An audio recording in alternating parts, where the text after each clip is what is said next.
On en revient à notre info du jour à la veille d'un nouveau round de pourparlers sur l'Ukraine organisé à Genève.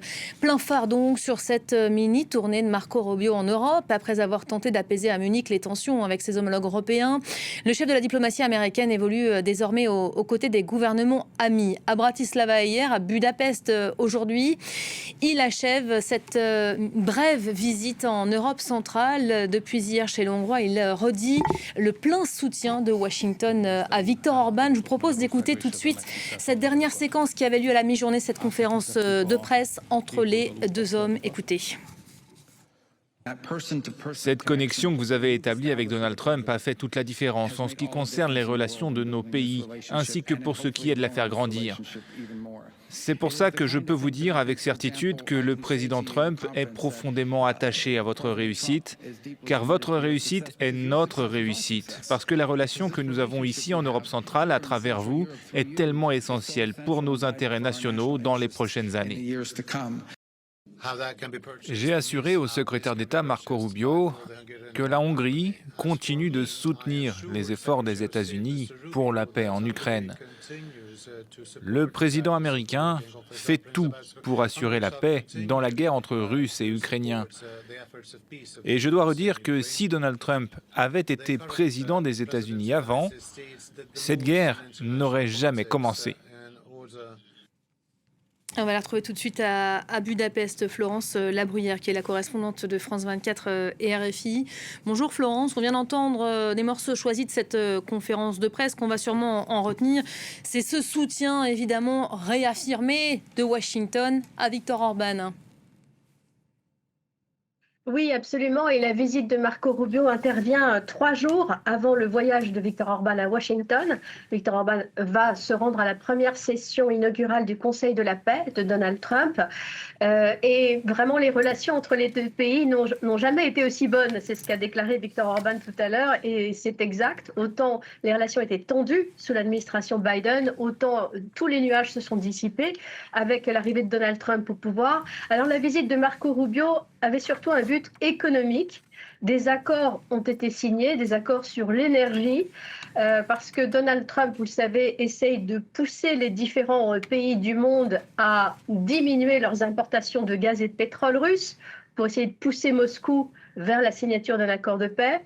Alors, l'année dernière, Donald Trump a exempté la Hongrie de sanctions sur les importations de pétrole et de gaz russe dont a besoin Budapest. Mais en échange, parce qu'avec Donald Trump, il y a toujours du donnant-donnant, les États-Unis essayent de signer des accords commerciaux avec la Hongrie. Et on n'a pas le détail des accords qui ont été signés aujourd'hui, mais ils concernent sans doute l'achat de fuel nucléaire américain par la Hongrie. La Hongrie a une centrale nucléaire qui produit environ 40% de l'électricité en Hongrie. Et cette centrale, jusqu'ici, qui a été construite par les Russes, fonctionnait uniquement avec de l'uranium venant de Russie. Avec cet accord, il s'agit de diversifier donc l'approvisionnement de la centrale et d'essayer de faire en sorte que les sociétés américaines, notamment la société Westinghouse, deviennent un partenaire commercial important de la Hongrie. Merci beaucoup Florence en direct de Budapest donc pour France 24. Claude Blanche-Maison, bonjour. Bonjour. Je me tourne vers vous, on est dans le show là, ça vient de se passer à la mi-journée. Rubio qui après avoir parlé à la conférence de Munich à l'ensemble de l'Europe affine son discours, la Slovaquie, la Hongrie aujourd'hui. Qu'est-ce qu'il faut comprendre de tout ça ? Marco Rubio, il fait le job parce qu'il a tenu des propos finalement beaucoup plus aimables à Munich que ne l'avait fait le vice-président Vance il y a exactement 1 an. Ça vous a étonné d'ailleurs ? Oui et non, parce que c'est dans la manière de M. Rubio. M. Vance parle comme M. Trump, comme son mentor, et par conséquent, il avait passé pratiquement son discours à insulter les Européens en leur disant qu'ils étaient en pleine décadence et qu'ils allaient disparaître, notamment parce qu'ils étaient dans l'incapacité de contrôler leurs frontières. Marco Rubio a été beaucoup plus habile parce qu'il a dit, bien sûr, nous savons que nous sommes les enfants de l'Europe, et bien sûr, nous sommes dans le même navire, et bien sûr, nous devons restaurer les relations entre les États-Unis et l'Europe, bien sûr conserver l'OTAN, mais bien sûr tout ça sous le leadership américain. Et ça, c'était très important, sous le leadership américain. Et il a appelé aussi les nations européennes à se ressaisir, à augmenter bien sûr leur budget militaire, mais à se ressaisir et à contribuer aux actions américaines sous le leadership américain. Donc ça revient exactement au même finalement, mais d'une façon beaucoup plus aimable, beaucoup plus diplomatique. C'est un peu le good cop, Marco Rubio en général, voilà. Comparé à J.D. Vance. Voilà, absolument. Donc il est tout à fait bon dans la diplomatie traditionnelle, dans le fond, et son discours a été bien reçu, bien entendu, à Munich, puisque ça a marqué un changement de ton avec celui de l'année dernière. Et Madame von der Leyen l'a remercié, etc. Tout le monde remercie parce que, évidemment, on ne veut pas vexer Monsieur Trump, qui... d'après M. Rubio, en effet, est tout à fait d'accord pour restaurer les liens transatlantiques, mais à la condition, naturellement, que ce soit dans le cadre d'un leadership incontesté des États-Unis d'Amérique. Alors, il fait le job aussi en allant voir M. Orban, puisque M. Orban fait partie du club des fans de M. Trump en Europe, club assez réduit d'ailleurs, et effectivement, il a signé des accords économiques pour marquer le soutien de Washington à la Hongrie de M. Orban, et M. Orban qui continue finalement d'acheter du pétrole à la Russie apparemment, bien qu'il y ait une pression américaine pour qu'il cesse d'acheter des hydrocarbures à la Russie et qu'il se tourne plutôt naturellement vers les États-Unis, là encore.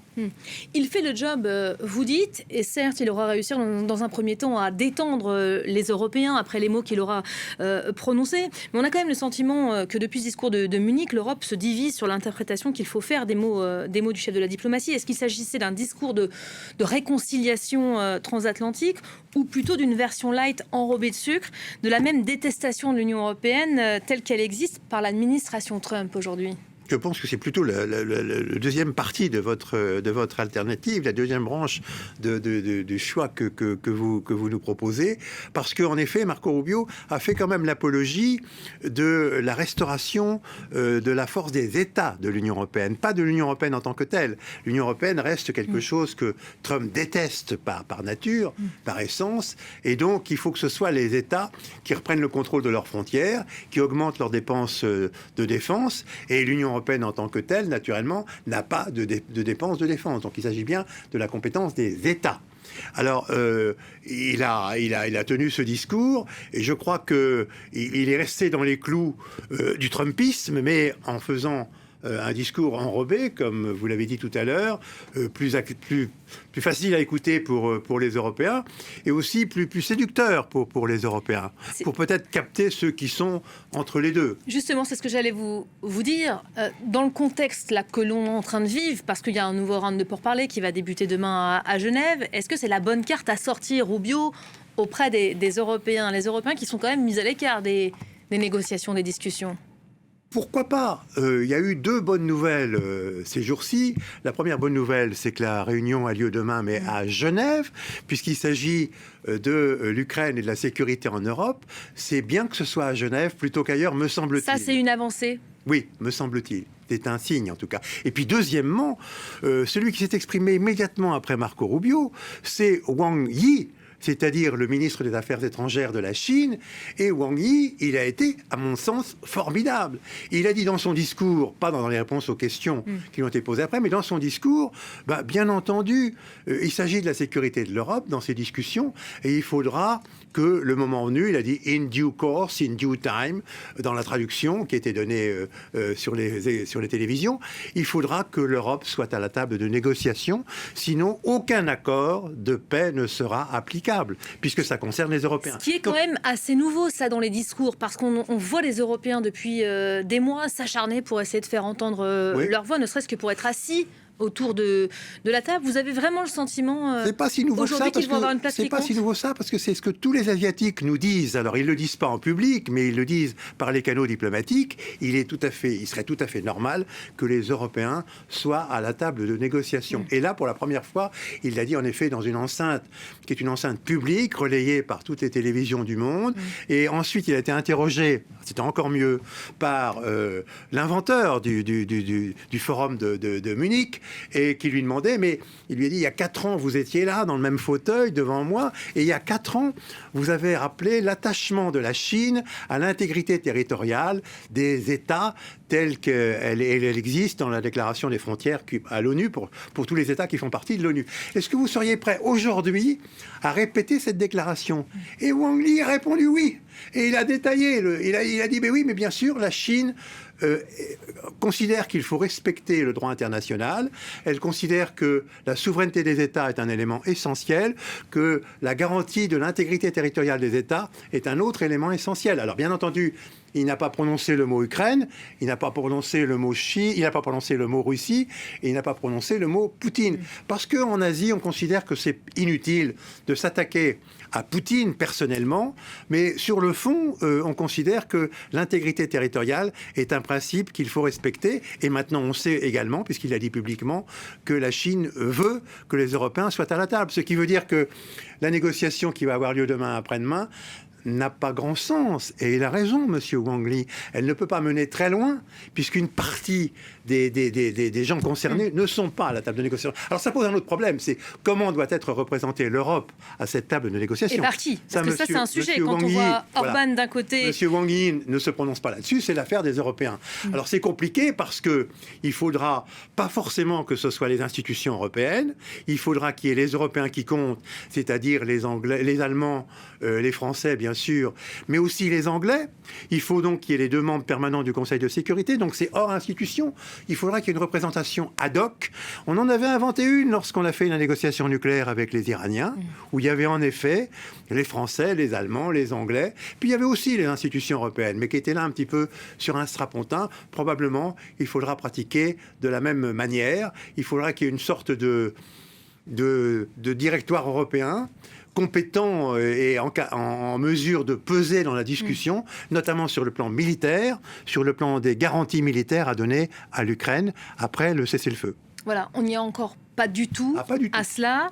Tout ce qui nous revient aujourd'hui de Russie, de Moscou, j'ai les dernières dépêches que j'ai imprimées exprès, les concessions territoriales de l'Ukraine vis-à-vis de la Russie, un dossier présenté par Moscou comme le principal sujet des négociations qui vont avoir lieu demain. La position du Kremlin reste inchangée, elle ne bouge pas d'un iota. Bien sûr, parce que M. Zelensky sait très bien que la population ukrainienne et l'armée ukrainienne n'accepteraient pas la concession qui est demandée par Moscou, à savoir l'abandon du Donetsk que les Russes ont été incapables de conquérir par les armes.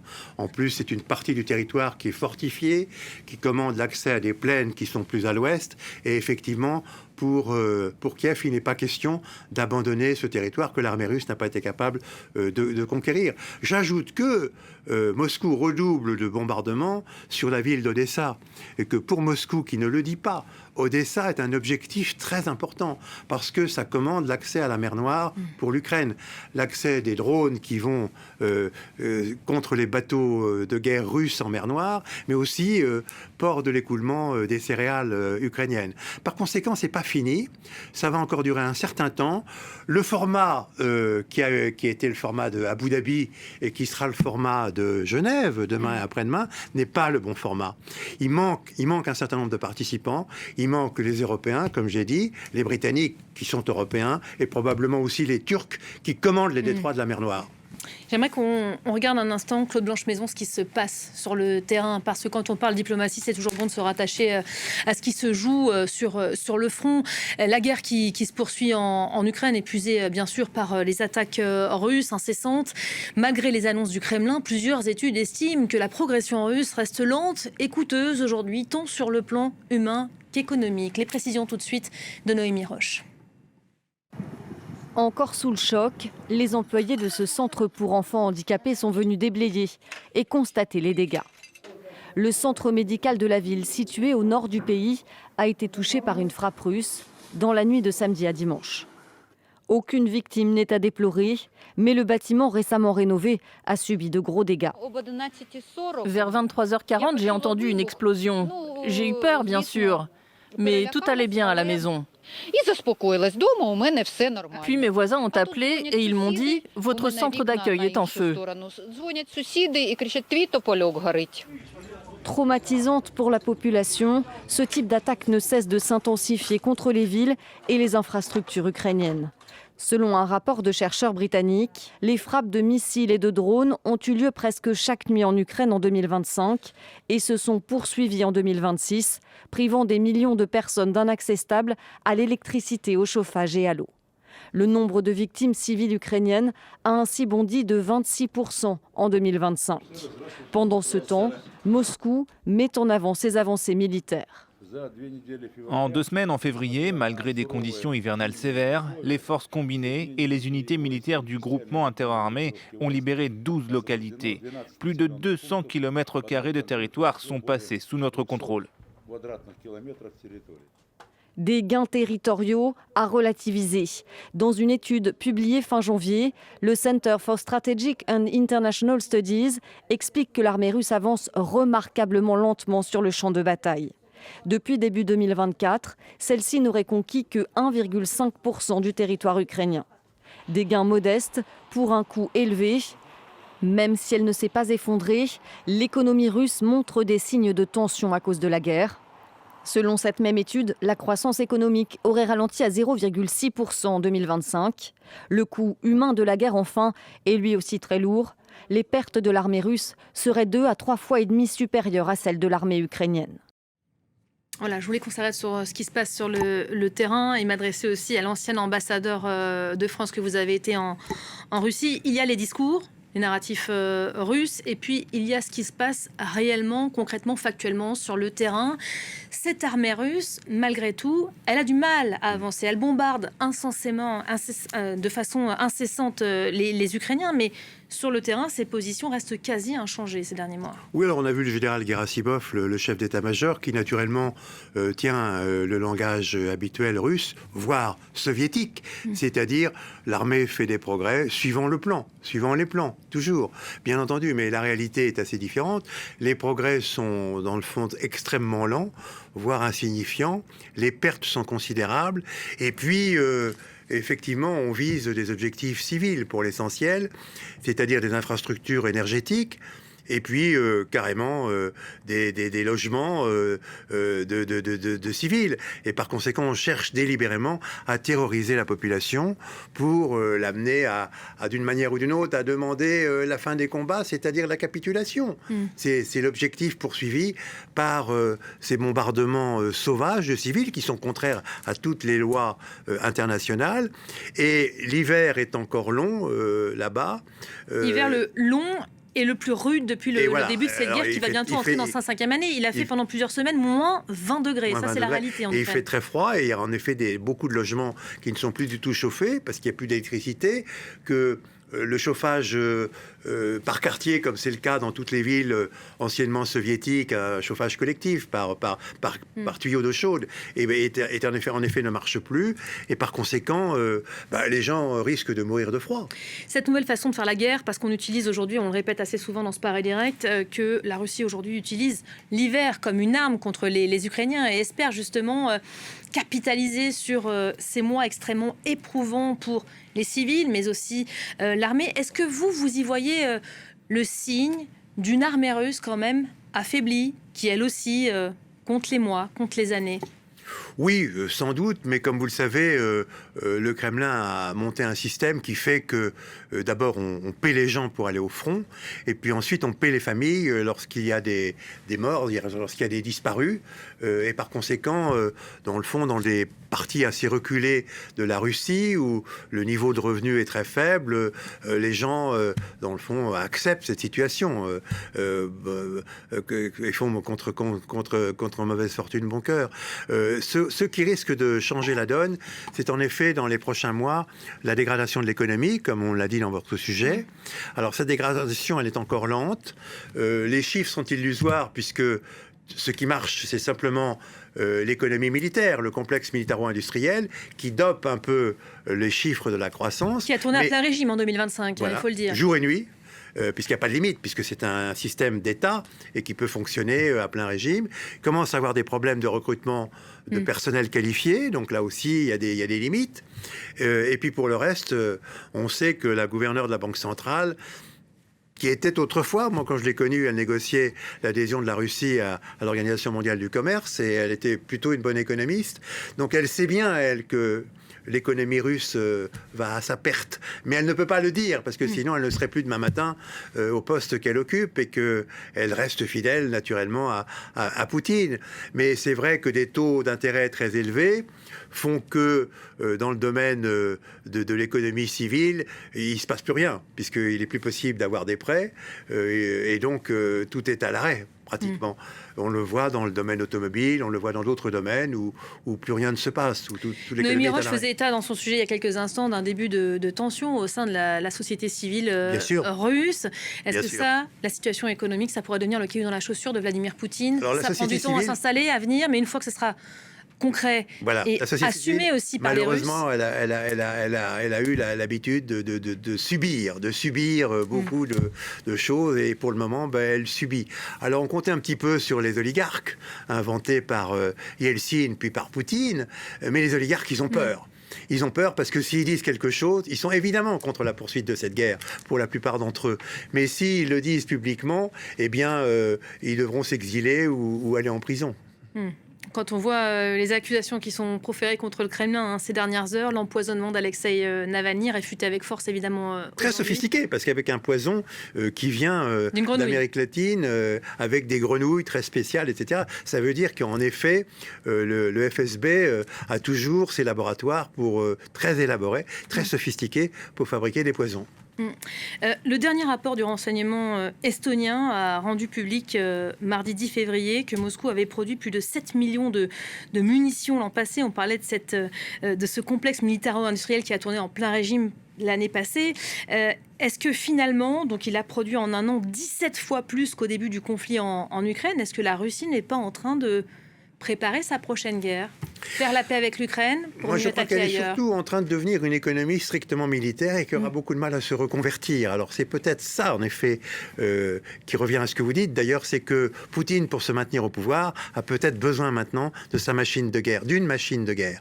Maintenant, la limite à tout ça, c'est que les prochains sur la liste, comme l'avait dit M. Lavrov un jour, où il était interrogé par des journalistes sur le ton de la plaisanterie de mauvais goût, quand on lui demandait les prochains c'est qui, il avait répondu la Moldavie.